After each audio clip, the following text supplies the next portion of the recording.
ध्यान दो, क्या शब्द विचार, शब्द विचार किसे कहते हैं?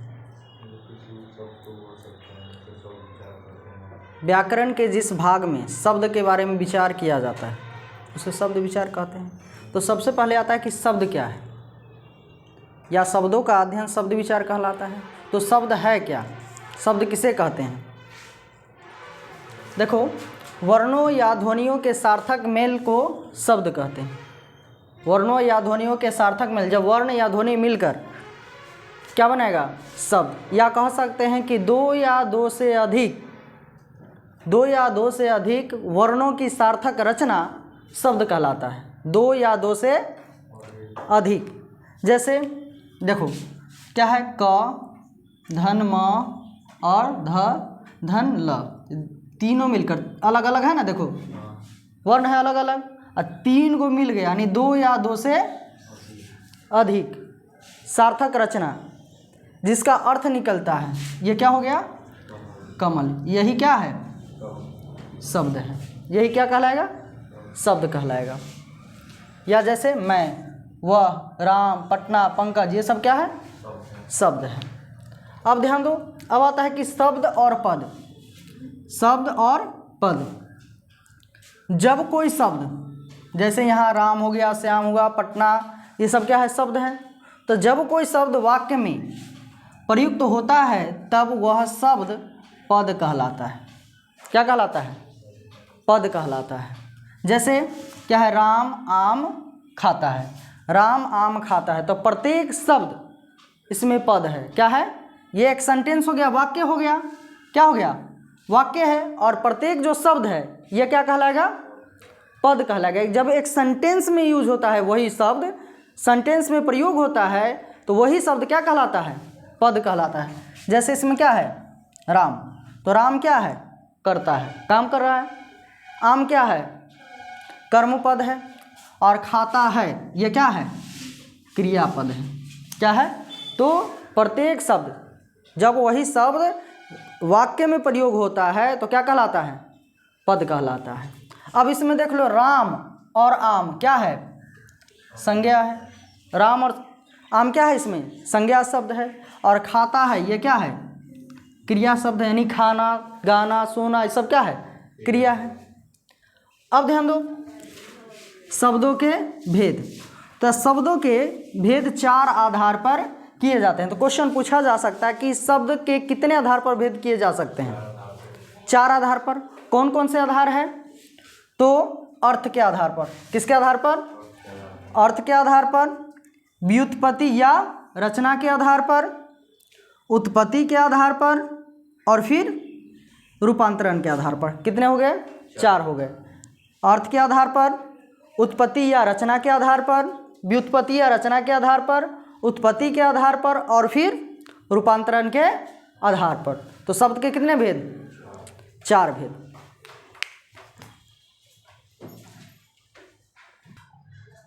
देखो, शब्द के कितने भेद, कितने आधार पर किए जा सकते हैं? चार आधार पर, जिसमें से सबसे पहला क्या है? अर्थ के आधार पर। तो अर्थ के आधार पर शब्द के भेद। अर्थ के आधार पर शब्द के कितने भेद हैं? दो भेद है। कौन कौन? सार्थक शब्द और निरर्थक शब्द। ध्यान दो, सार्थक शब्द क्या है? वह शब्द जिसका कोई निश्चित अर्थ होता है। वह शब्द जिसका कोई निश्चित अर्थ होता है सार्थक शब्द कहलाता है। जैसे रोटी, रोटी जानते हो, खाते हैं हम लोग, है ना। तो इसका अर्थ है ना रोटी। उल्टा, जैसे ये कहें तो ये सीधा है, ऐसे कर दे तो ये क्या है? उल्टा है। तो उल्टा इसका कोई अर्थ है। खाना, खाना का भी अर्थ है। पानी, अब कह दे वाणी, तो पानी, वाणी क्या है? पानी तो ठीक है, वाणी क्या है? वाणी बोलना नहीं, वो वाणी, वाणी ये होगा वाणी, लेकिन इसका मतलब ये वाणी, इसका कोई अर्थ नहीं है, इसका कोई अर्थ नहीं है। तो ये क्या हो जाएगा? निरर्थक हो जाएगा। तो रोटी, उल्टा, खाना, पानी, इस सब का अर्थ है, तो ये क्या कहलाएगा? सार्थक शब्द। निरर्थक शब्द क्या है? वह शब्द जिसका कोई निश्चित अर्थ नहीं होता है। वह शब्द जिसका कोई निश्चित अर्थ नहीं होता है निरर्थक शब्द कहलाता है। जैसे यहाँ देखो क्या है, वोटी। वोटी क्या है? कुछ नहीं है, इसका कोई अर्थ नहीं, निश्चित अर्थ नहीं। पुल्टा, तो पुल्टा का कोई अर्थ है नहीं। वाना, वाना क्या है? क्या है वाना? इसका कोई निश्चित अर्थ नहीं है। वाणी, इसका कोई निश्चित अर्थ नहीं। हाँ, ये वाणी कहोगे तो वाणी का मतलब ये क्या है? आवाज़, ध्वनि। अब ध्यान दो, व्याकरण में सिर्फ सार्थक शब्द की चर्चा होती है।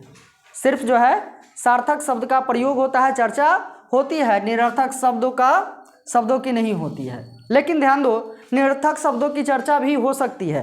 निरर्थक शब्दों की चर्चा तब होती है जब उसे सार्थक बना लिए जाते हैं, मतलब सार्थक शब्दों के साथ प्रयोग किया जाता है, तब उसका यूज होता है। यानी सार्थक शब्द बना लिया जाता है और सार्थक के साथ वो यूज होता है। जैसे उल्टा पुल्टा ना कहते, तुम क्या उल्टा पुल्टा करते रहते हो, तो उल्टा तो ठीक है लेकिन पुल्टा नहीं है। लेकिन एक साथ जब बोला जाता है, सार्थक बना लिए जाता है, तो उसका यूज होता है। रोटी वोटी ना कहते, रोटी वोटी लाओ, तो रोटी लाओ, वोटी क्या? लेकिन प्रयोग जब सार्थक के रूप में होता है, सार्थक के साथ होता है, तो इसका प्रयोग निरर्थक का भी प्रयोग होता है। पानी वानी ना कहते, पानी वानी लाओ, चाय वाय लाओ, तो चाय ठीक है, वाय क्या है? ये समझ में आया?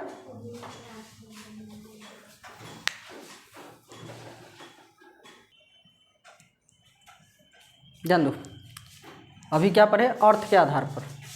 अब दूसरा क्या है? व्युत्पत्ति, रचना या बनावट के आधार पर शब्दों के भेद। तो यदि पूछा जाए कि बनावट के आधार पर शब्दों के कितने भेद हैं? 3 भेद है। या फिर कह दे कि व्युत्पत्ति के आधार पर शब्दों के कितने भेद हैं? 3 भेद है। या फिर रचना के आधार पर शब्दों के कितने भेद हैं? तो 3 भेद हैं। कौन कौन से हैं? रूढ़ शब्द, यौगिक शब्द और योग रूढ़ शब्द। तो सबसे पहले इसमें क्या है? रूढ़ शब्द। रूढ़ शब्द किसे कहते हैं? जिन शब्दों के खंड करने पर कोई अर्थ ना निकले उन्हें रूढ़ शब्द कहते हैं। यानी कोई शब्द है, उसे अलग अलग करते हैं, तो उसका यदि अर्थ नहीं निकलता है, उसे ही क्या कहेंगे? रूढ़ शब्द कहेंगे।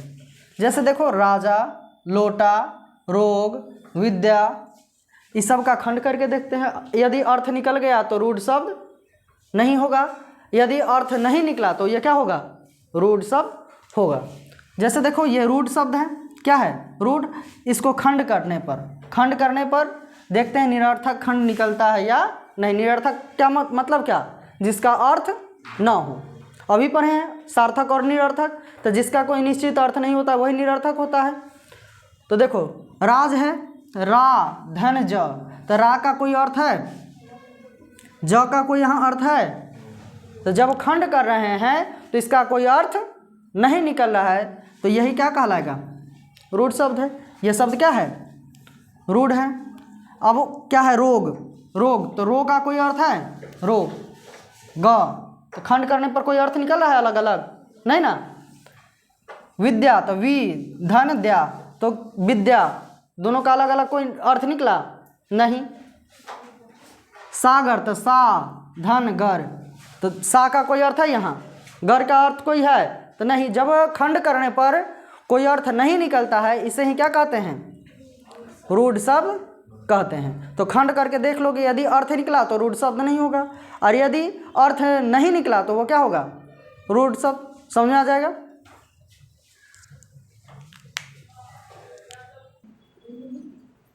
ध्यान दो, यौगिक शब्द क्या है? अभी क्या पढ़े थे? रूढ़ शब्द। अब यौगिक क्या है?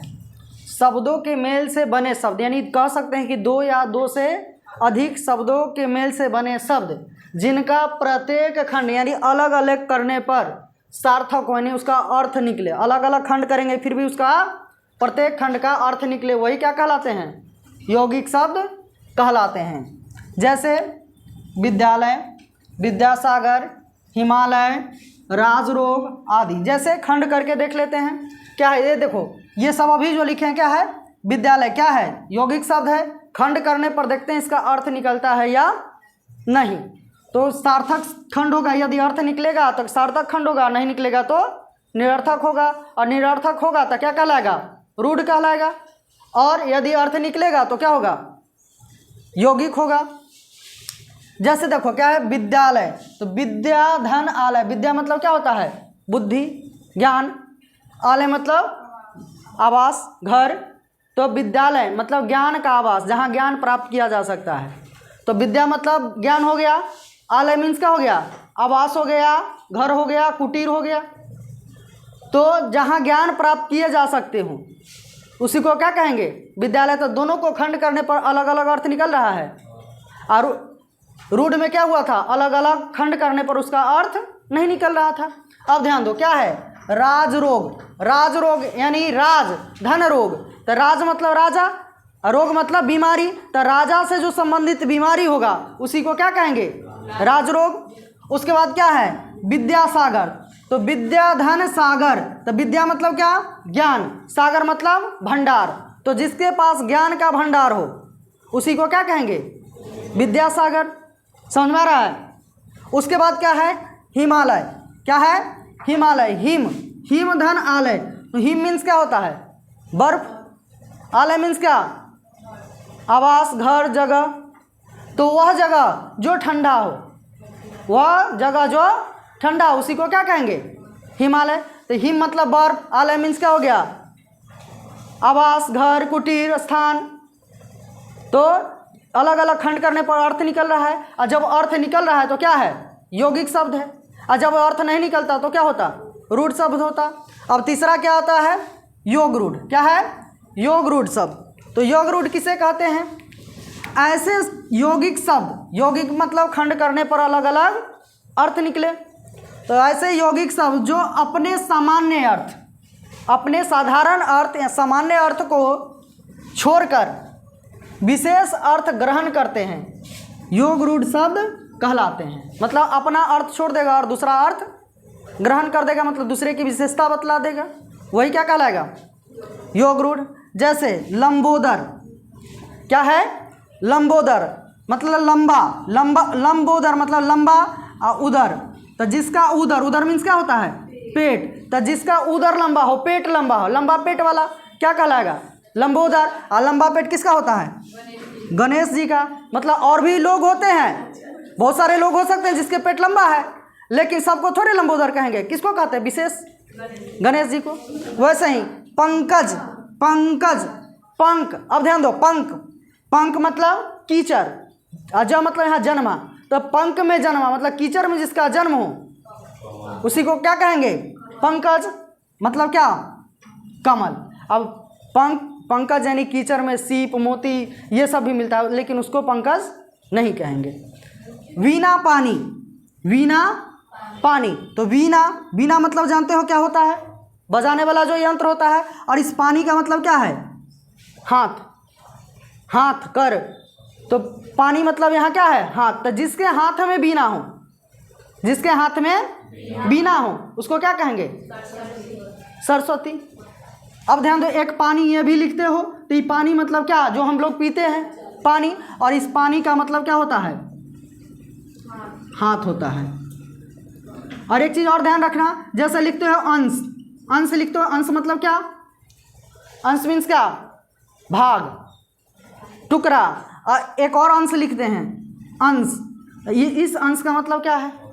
इस अंश का मतलब है कंधा। इस अंश का मतलब क्या है? कंधा। तो वैसे ही यहाँ इस पानी का मतलब क्या है? हाथ। तो जिसके हाथ में क्या हो? वीणा हो उसी को क्या कहेंगे? सरस्वती कहेंगे। तो वीणा पानी मतलब और भी कोई दूसरा ले लिया वीणा, तो उसको थोड़े सरस्वती कहेंगे। तो ये अपना अर्थ छोड़ रहा है, किसी विशेष के बारे में बता रहा है, तो ये शब्द क्या कहलाएगा? योग रूढ़। ये तीनों समझ में आया? रूढ़, यौगिक और योग रूढ़ समझ में आया?